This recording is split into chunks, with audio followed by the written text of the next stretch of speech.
Welcome to my channel. आज की इस कक्षा में हम एक्टिव एंड पैसिव वॉइस का अध्ययन करेंगे। इससे पहले हम समझेंगे कि एक्टिव वॉइस क्या होती है और पैसिव वॉइस क्या होती है। एक्टिव वॉइस जिसमें आपका वाक्य सब्जेक्ट से प्रारंभ होगा और सब्जेक्ट को ही उसमें प्रधानता दी जाएगी। जैसे ही राइट्स ए लेटर, वह एक पत्र लिखता है, तो उसमें सब्जेक्ट क्या हुआ ही। पैसिव वॉइस, इसमें ऑब्जेक्ट को प्रधानता दी जाती है। ये वाक्य ऑब्जेक्ट से प्रारंभ होते हैं। जैसे a letter is written by him. तो एक्टिव वॉइस में आपका वाक्य सिंपल बनता है, जैसे कि माताजी खाना बनाती है। अब हम इसी वाक्य को यदि दूसरे तरीके से कह दे कि खाना माताजी के द्वारा बनाया जाता है, तो ये क्या हो गया, passive voice. Sachin Tendulkar cricket खेलते हैं, तो हमने कह दिया सचिन तेंदुलकर, ये हो गया आपका एक्टिव वॉइस। इसी को अगर हम दूसरी लैंग्वेज में कह दें कि क्रिकेट सचिन तेंदुलकर जी के द्वारा खेला जाता है, तो ये वाक्य क्या हो गया, आपका पैसिव वॉइस हो गया। अब पैसिव वॉइस आपकी किसकी बनेगी, जिन वाक्यों में आपका ऑब्जेक्ट होगा।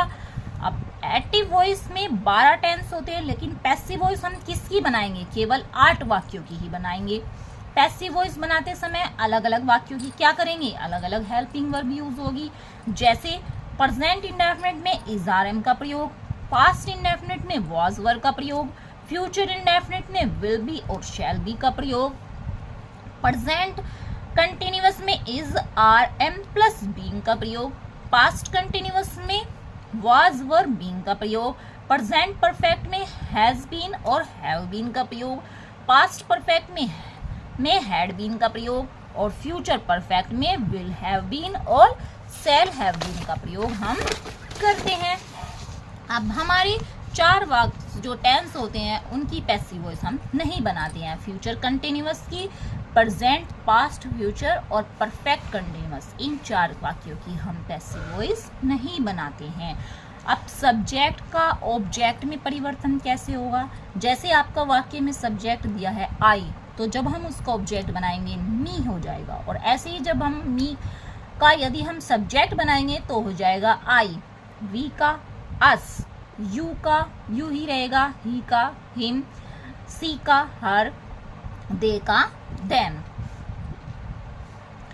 Present indefinite tense, affirmative, active voice का रूल क्या होता है इसका, अफर्मेटिव का सब्जेक्ट प्लस वर्ब की फर्स्ट फॉर्म, उसमें एस प्लस ऑब्जेक्ट, और इसका जब हम पैसिव वॉइस बनाएंगे तो क्या हो जाएगा, हमारा ऑब्जेक्ट का subject plus helping verb. Helping verb में आपकी प्रेजेंट इंडेफिनिट में क्या आ जाएंगी, is are am plus third form plus by plus subject का ऑब्जेक्ट। तो जब भी हम एक्टिव वॉइस से अपनी पैसिव वॉइस बनाएंगे तो उसके ऑब्जेक्ट को तो सब्जेक्ट के स्थान पे रख देंगे और सब्जेक्ट को ऑब्जेक्ट के स्थान पर, यानी दोनों का आपस में चेंज कर देंगे। सब्जेक्ट का ऑब्जेक्ट, ऑब्जेक्ट का सब्जेक्ट बना देंगे। पैसिव वॉइस में हमेशा हम वर्ब की थर्ड फॉर्म का ही प्रयोग करेंगे और हेल्पिंग वर्ब हमारी टेंस के अनुसार यूज होगी। निगेटिव जब बनाएंगे तो हमारा एक्टिव वॉइस का रूल होता है सब्जेक्ट प्लस डू या does plus not plus first form plus object, और जब हम इसको पैसिव वॉइस में बनाएंगे तो ऑब्जेक्ट का सब्जेक्ट और प्लस हेल्पिंग वर्ब। अब हेल्पिंग वर्ब कौन सी आ जाएंगी आपकी इसमें, इज, आर और am plus not plus third form plus by और प्लस सब्जेक्ट का object. Example, she loves her children, तो इसका सब्जेक्ट क्या है आपका सी, और हर चिल्ड्रन क्या हुआ, ऑब्जेक्ट। तो अब हम इन दोनों को आपस में चेंज कर देंगे, तो इसके ऑब्जेक्ट को कहाँ रखेंगे, सब्जेक्ट के स्थान पर, हर चिल्ड्रन। अब बच्चे क्या हैं, बहुत सारे हैं, तो प्लूरल है, तो वर्ब आपकी हेल्पिंग वर्ब भी क्या होगी, प्लूरल वाली यूज होगी, तो इसलिए हमने किसका प्रयोग किया, आर का, हर चिल्ड्रन आर। अब वर्ब की थर्ड फॉर्म, वर्ब क्या है आपकी लव, तो लव्ड बाय हर। ऐसे ही the hunter kills a lion, तो इसका ऑब्जेक्ट क्या है आपका, ए लोयन, तो ए लोयन को हमने कहाँ रखा, सब्जेक्ट के स्थान पर। A lion is killed by the hunter. Next देखिए, they do not play football, तो दे क्या हुआ इस वाक्य का, सब्जेक्ट, और ऑब्जेक्ट क्या हुआ, फुटबॉल। वर्ब क्या हुई, प्ले, इसमें हेल्पिंग वर्ब कौन सी आई, डू नॉट, यानी आपका निगेटिव में पहुंच गया, तो डू नॉट आ गई, तो आपका प्रेजेंट इंडेफिनिट है, तो फुटबॉल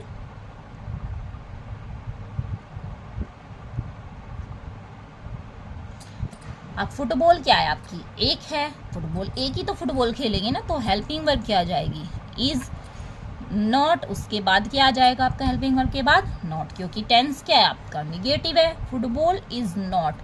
अब वर्ब क्या है, प्ले, तो उसकी थर्ड फॉर्म प्लेड। फिर बाई, दे का क्या हो जाएगा ऑब्जेक्ट आपका, them. Next, Rupali does not read English, तो सब्जेक्ट क्या है आपका, रूपाली। ऑब्जेक्ट क्या है, इंग्लिश, क्योंकि रूपाली क्या पढ़ा रही है, इंग्लिश, जो पढ़ा रही है वही तो ऑब्जेक्ट हुआ ना, और कार्य कौन कर रहा है पढ़ने का, रूपाली, तो ये हुआ इसका सब्जेक्ट। हेल्पिंग वर्ब आई इसमें आपकी डज नॉट और वर्ब आई रीड, तो ऑब्जेक्ट कब क्या बना देंगे, सब्जेक्ट इंग्लिश। अब इंग्लिश एक वचन है तो is not read by Rupali. Next, they do not help me, they do not help me, तो ऑब्जेक्ट क्या है इसमें आपका, मी, सब्जेक्ट क्या है, दे, तो मी का सब्जेक्ट बनाएंगे तो क्या हो जाएगा, आई, आई के साथ am, I am not helped by them. Next, she likes apple very much, तो वो क्या पसंद करती है, एप्पल्स, जो पसंद करती है वो ही तो सब्जेक्ट हुआ, तो ऑब्जेक्ट हुआ हमारा, इसमें ऑब्जेक्ट क्या हुआ, एप्पल्स, सब्जेक्ट सी, वर्ब लाइक्स, तो पहले क्या ले जाएंगे, एप्पल्स। अब एप्पल्स क्या है आपके, बहुत सारे हैं, तो एप्पल्स आर लाइक्ड। अब सी का ऑब्जेक्ट बनाएंगे तो क्या हो जाएगा, her, by her very much. Next, Shrimati Bhavana teaches us history, तो मिस्टर भावना हमें, श्रीमती भावना क्या पढ़ाती है हमें, हिस्ट्री, तो इस वाक्य में आपके कितने ऑब्जेक्ट आए, दो, एक तो हिस्ट्री और एक अस। आप इसमें से किसी को भी लेके अपना हम वाक्य बना सकते हैं। वैसे हमने लिया अपना सब्जेक्ट हिस्ट्री को बनाया, तो हिस्ट्री इज, टीच की third form taught by Shrimati Bhavna.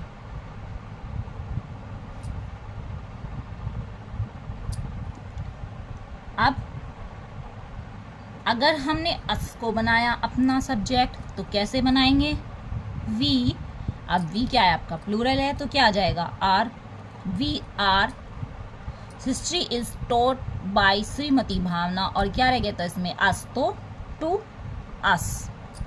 और अगर हम अस को बनाएंगे तो वी आर टॉट हिस्ट्री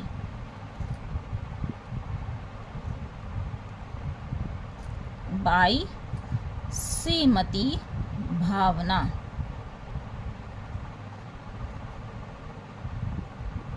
आप अपना वाक्य दोनों प्रकार से बना सकते हैं जिसमें दो वाक्य ऑब्जेक्ट दिए हों। The painter draws this picture, object क्या हुआ, दिस पिक्चर, तो दिस पिक्चर, अब पिक्चर क्या है आपकी, एक है, तो is drawn by the painter.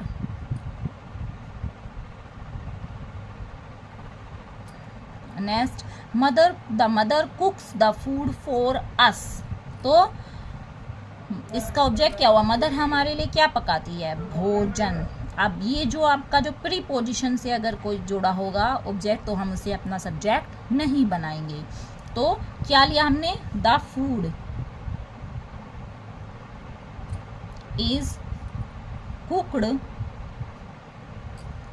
Cooked for us by the mother. Next, the principal does not deliver the speech, तो ऑब्जेक्ट क्या है, स्पीच, वर्ब डिलीवर, और सब्जेक्ट द प्रिंसिपल, टेंस कौन सा है, निगेटिव, तो the speech is not delivered by the principal. Next interrogative. अगर आप इंट्रोगेटिव बनाएंगे तो इंट्रोगेटिव में क्या आता है आपका, फर्स्ट टाइप में डू या does plus subject plus first form plus object, और इसी का ही जब आप पैसिव वॉइस बना देंगे तो is are am plus subject plus verb की थर्ड फॉर्म प्लस बाई और plus object. Example, does she eat ripe grapes, तो इसका ऑब्जेक्ट क्या है आपका, ग्रेप्स। अब ग्रेप्स क्या आपके बहुत सारे हैं, तो क्या आ जाएगा, आर राइप ग्रेप्स, क्योंकि ये पूरा है पके हुए अंगूर, क्या वह पके हुए अंगूर खाती है, तो इसका पैसिव वॉइस बनाएंगे तो क्या आ जाएगा, पके हुए अंगूर, क्या उसके द्वारा पके हुए अंगूर खाए जाते हैं, तो आर राइप अंगूर ग्रेप्स eaten by सी का हर। Do you not take tea, तो इज टी नॉट। अब अगर इन वाक्यों में नॉट आएगा तो कहाँ लगाएंगे, अपने सब्जेक्ट के बाद। इज टी नॉट, टेक का third form taken by you. Next, do you like this movie, तो दिस मूवी, तो is this movie liked by you। Next, does he play football, तो फुटबॉल, तो is football played by her। Do they read the novel, तो is the novel read by them। Does Rina learn music, तो is music learned by Rina। Does his father sing a song, तो is a song sung, sing sang sung, third form sung, sing की sung by his father। Next second type active voice में क्या होता है आपका, question word आ जाएगा पहले। अब क्वेश्चन वर्ड क्या होते हैं आपकी, क्यों, कहाँ, कब, कैसे, जब बीच में आते हैं, जैसे कि वाई, व्हेन, व्हाट, तो ये सब क्या है आपके क्वेश्चन वर्ड। डू या does plus subject plus verb की फर्स्ट फॉर्म प्लस ऑब्जेक्ट, और फिर इसकी पैसिव वॉइस बनाएंगे तो question word plus is are am plus subject plus third form plus by और प्लस ऑब्जेक्ट। यानी ऑब्जेक्ट का आपका क्या हो जाएगा, ऑब्जेक्ट का सब्जेक्ट और किसका हो जाएगा, ऑब्जेक्ट आपका, ऑब्जेक्ट का सब्जेक्ट हो जाएगा और सब्जेक्ट का object. Example, what does he sell the fruit, तो क्वेश्चन वर्ड क्या आया, व्हाट, तो जो क्वेश्चन वर्ड आएगा उसे तो हम एज इट रख देंगे। अब क्या है आपका इसमें ऑब्जेक्ट, द फ्रूट्स, तो फ्रूट्स क्या है आपका प्लूरल्स है, तो आ जाएगा are. What are the fruits, verb क्या है, सेल, सेल की third form sold by him. Next, what do they build a house, तो व्हाट ए हाउस, अब ए हाउस क्या है, एक है, तो is a house built, third form built by them. Next, when does Radha cook the food, तो when is the food cooked by Radha. When does the mother wash the clothes, तो when are the clothes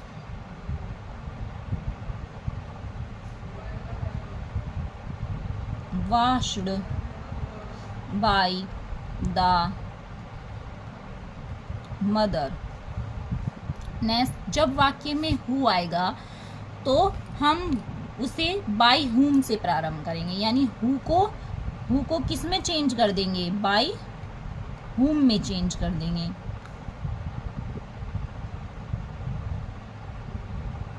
जैसे example, who beats this child every day, तो इसमें क्या है आपका who, तो इसे कर देंगे bye whom. By whom is this child, beat की third form beaten, every day.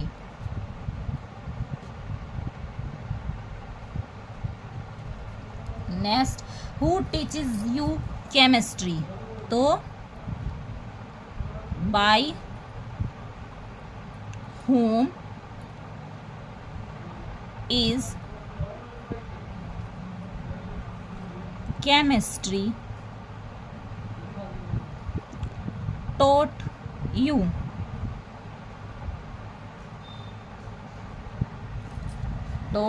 Next, who sings a song, तो by whom is a song sung। By whom is a song sung। Next, who paints this wall, तो by whom is this wall painted। Why does the grandmother not tell a story, तो why is a story not, verb क्या है tell, तो told by the grandmother।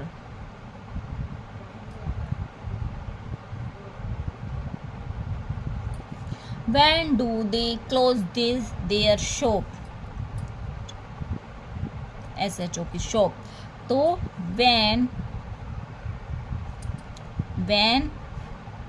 is their shop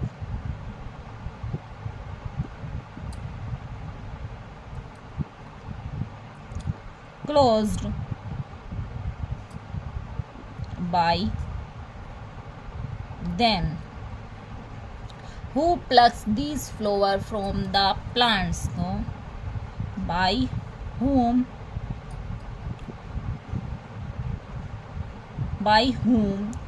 are these flowers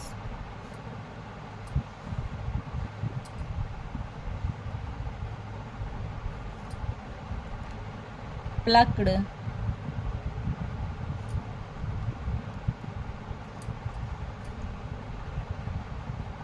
from the plants।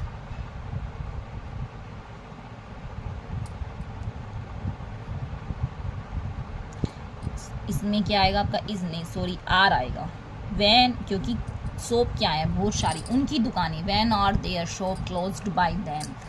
I hope आपको active voice अच्छे से समझ में आया होगा। प्रेजेंट इनडेफिनिट वीडियो अच्छी लगे तो लाइक करें, सब्सक्राइब करें और